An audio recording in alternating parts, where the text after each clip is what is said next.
Okay, well, bullying is not just limited to school playgrounds. In fact, the rates of workplace bullying, also known as mobbing, have increased dramatically over the past few years. The introduction of office rules, policies and procedures have had little effect, and they can sometimes make the situation worse. To explain is clinical psychologist Dr. Sophie Henshaw. She's a bit of an expert on the issue, and she joins us now from Perth. Sophie, tell us a little bit about workplace mobbing, exactly what it is and why does it happen?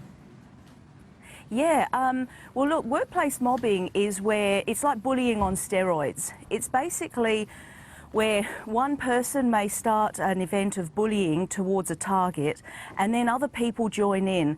That person might be very good at getting other people to collude with them, and it's basically psychological terrorism.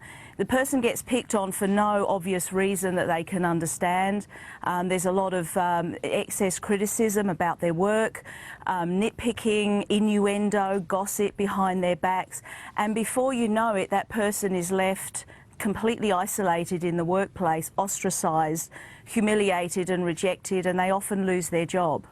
Dr. Henshaw, in regards to this inquiry, it found surrounding this topic that calls to unions about workplace bullying had increased by 70% in just 3 years. Why have we seen that dramatic increase?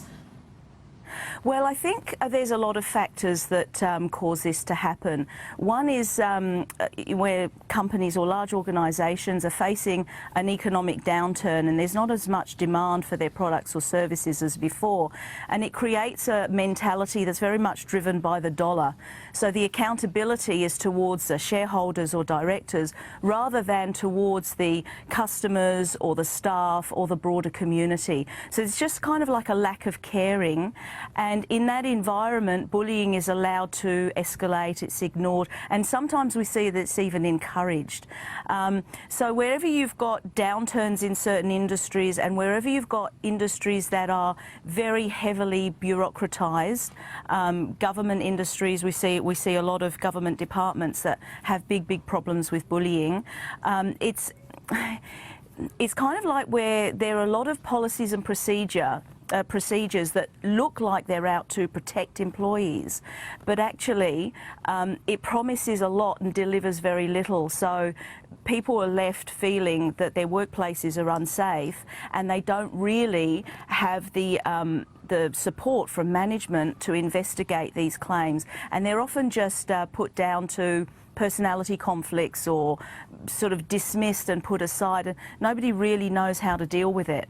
That is such an excellent point that you make, Doctor, in regards to this. All these policies, HR is allegedly there to protect you, but the bottom line is often these bullies are allowed to get away with totally unacceptable behaviour. So if you are being bullied and HR is not there to protect you and these policies don't protect you, what should you do?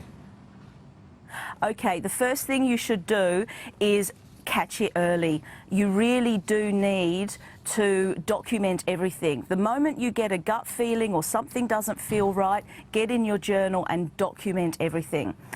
The other thing that you need to do is, because you're being ostracised and isolated from your work colleagues, some of whom may previously been loyal, good friends, supportive and so on, but who don't want to be seen with you because you're tarred as a troublemaker, the important thing is to get a recovery support team. So, for example, having a good psychologist on your side is really great because that person can help you work through the grieving process and the mental health issues. People often develop post-traumatic stress disorder from being bullied, and they can also write a psychological report for you to support your case and also advocate with you with a lawyer or a GP. So if you really build that great team, make sure your family and friends are backing you all the way, and make sure you have a safe place where you can really tell your story.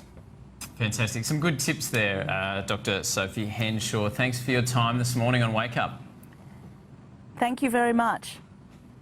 Now, if you'd like any more information on workplace mobbing, please head to our website, template.com.au/wakeup. This bullying story drives me nuts because I agree with Dr. Henshaw in regards to we have all of these policies. The HR department in a lot of companies is there to protect employees, but I think we've had a shift in society where we seem to be protecting a lot of bullies because sometimes they may be suffering from personality disorders or certain issues, and we're not protecting the people that are being bullied. It's amazing, it's still happening.